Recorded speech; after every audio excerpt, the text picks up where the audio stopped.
Bonjour à tous et bienvenue sur TV Sud. Aujourd'hui, on s'intéresse à une entreprise montpelliéraine, BioViva, qui crée des jeux éducatifs destinés aux enfants. Ça va de l'éveil jusqu'à l'adolescence. Je vous propose d'aller découvrir cette entreprise avec les différents initiateurs, les chargés de communication, le chef de projet. Allez, on y va, c'est parti.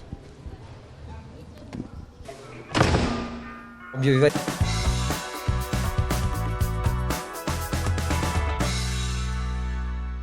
Bonjour à tous et bienvenue sur TV Sud. Aujourd'hui, on s'intéresse à une entreprise montpelliéraine, BioViva, qui crée des jeux éducatifs destinés aux enfants. Ça va de l'éveil jusqu'à l'adolescence. Je vous propose d'aller découvrir cette entreprise avec les différents initiateurs, les chargés de communication, le chef de projet. Allez, on y va, c'est parti.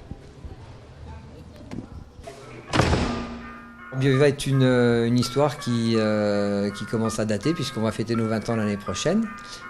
C'est une histoire qui a commencé quand j'avais 26 ans et que je cherchais des outils de sensibilisation sur le thème de la nature, de l'environnement, et que j'en ai pas trouvé.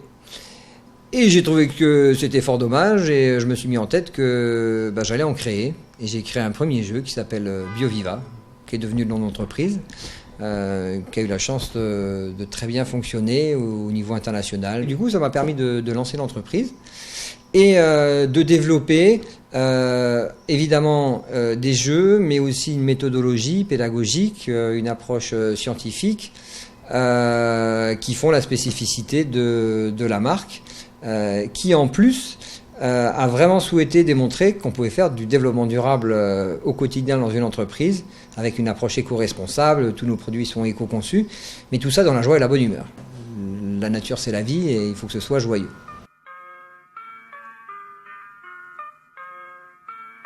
Ça, c'est une nouveauté qui est sortie il y a quelques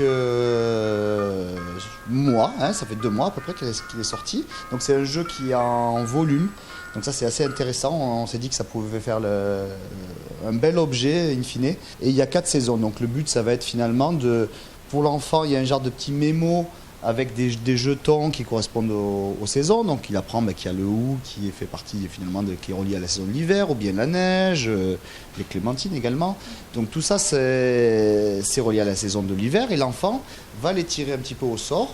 Ils sont d'abord face cachée, il les tire au sort et il les pose sur la bonne saison. S'il se trompe, un autre enfant peut lui dire où ça va. Donc il y a quand même aussi une discussion autour du jeu et in fine on relie un petit peu le principe du mémo et le principe éducatif. Oh, c'est beau. Et pourquoi justement à 26 ans quand vous êtes lancé, pourquoi se lancer dans le jeu et pourquoi le jeu pour enfants? Ça, c'est une bonne question. En fait, moi à la base, je suis ingénieur agronome et je me destinais à mettre en place des parcs nationaux à travers le monde. Et j'ai commencé par ça dans les Caraïbes et ce fut une période fort agréable. Sauf que sur place, je me suis rendu compte de quelque chose qui me meut encore aujourd'hui, c'est qu'on n'a pas vraiment de problème d'environnement. On a avant tout des problèmes de comportement humain. Et moi, je préfère m'intéresser aux causes qu'aux conséquences. Les conséquences, c'est le changement climatique dont on entend beaucoup parler, la disparition de la biodiversité.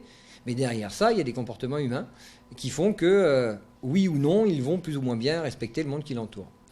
Et donc, en fait, moi, à la base, je suis ingénieur agronome et je me destinais à mettre en place des parcs nationaux à travers le monde. Et j'ai commencé par ça dans les Caraïbes et ce fut une période fort agréable.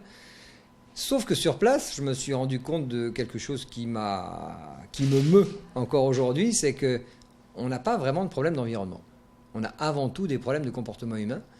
Et moi, je préfère m'intéresser aux causes qu'aux conséquences. Les conséquences, c'est le changement climatique dont on entend beaucoup parler, la disparition de la biodiversité.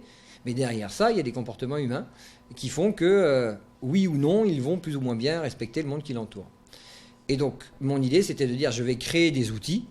Et pourquoi des jeux? Parce que je ne suis même pas tellement joueur, mais le jeu, il a le don d'ubiquité, un peu comme un livre, sauf que c'est un outil où vous êtes plusieurs. Le livre, c'est plutôt une activité individuelle, solitaire. Le jeu, vous échangez, vous partagez, il y a la convivialité. Et j'ai trouvé que c'était beaucoup plus adapté pour sensibiliser le grand public sur le thème de la nature. Donc c'est un super jeu qui reprend le principe des cartes. Tac, il suffit... Et là, on joue avec les caractéristiques de l'animal. On sera toujours dans la pédagogie positive, dans une approche un petit peu innovante et très positive de la découverte de la nature. Et quand vous avez commencé, c'était déjà l'idée de sensibiliser les enfants, axer sur le côté psychologique aussi, dans un sens, participer à leur éducation? Alors, bonne question également, parce qu'en fait, la réponse est non. Au départ, je m'étais dit, je vais proposer des outils qui permettent d'apprendre et de comprendre comment fonctionne le monde qui nous entoure, sa fragilité, sa beauté.